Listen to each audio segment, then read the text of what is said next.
Hi friends, నమస్తే. నేను మీ స్వప్నికని. ఏంటి స్వప్నిక ఏ రోజు లేనిది బొమ్మలు వేయకుండా పువ్వులు కుట్టుకుంటుంది. ఈ మధ్యన ఎక్కువ పువ్వులు కుడుతుంది ఏంటి, ఎందుకోసము అని మీరు సందేహిస్తున్నారు కదా. సో మీ క్వశ్చన్స్కి నేను ఆన్సర్ చేయగలను. ఎందుకంటే మీ ఆలోచనకి నేను అందను ఎప్పుడూ కూడా. సో కానీ మీకు నేను చెప్పేస్తాను ఎందుకు ఇలా పువ్వులు కుడుతున్నాను అనేది.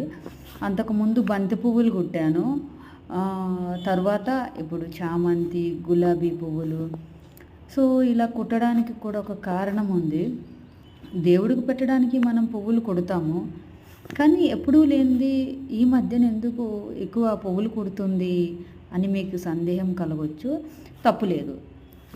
సో నేను ఇలా చేయడానికి కారణం ఏంటంటే, మనం ఏదైనా పని చేసాము అని అంటే ప్రశాంతంగా ఉండేటప్పుడే మనం చేయగలము.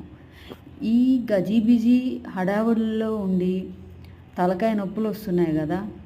సో ఎక్కడ చూసినా పొల్యూషన్, సౌండ్స్, ఎక్కడ ప్రశాంతంగా ఉండాలనిపించట్లేదు. గుడికి వెళ్ళినా బడికి వెళ్ళినా అదే పని మనకి. సో ఏం చేయాలి తోచలేదు. కొంచెం ప్రశాంతంగా ఉండాలి. నా మైండ్ అనేది చాలా ప్రశాంతంగా ఉంటేనే నేను బొమ్మలు వేయగలను, తర్వాత డ్యాన్స్ చేయగలను. నన్ను నేను కంట్రోల్ చేసుకోవాలి ఎమోషన్ నుండి.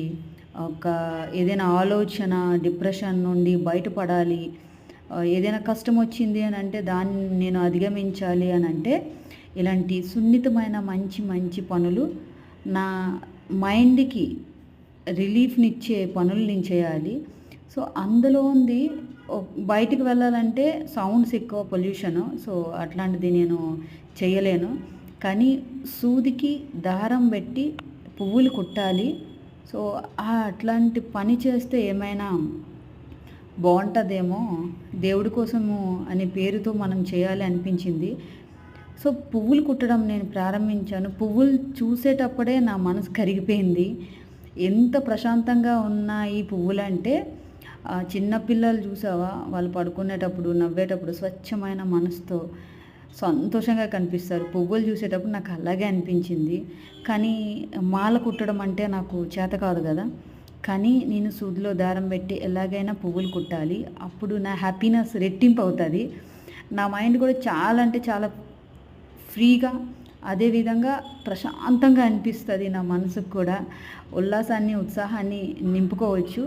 సో అందుకోసమని నేను పువ్వులు కుట్టాను. థ్యాంక్ యూ అండి. Thank you so much. మీ అందరికీ ధన్యవాదాలు.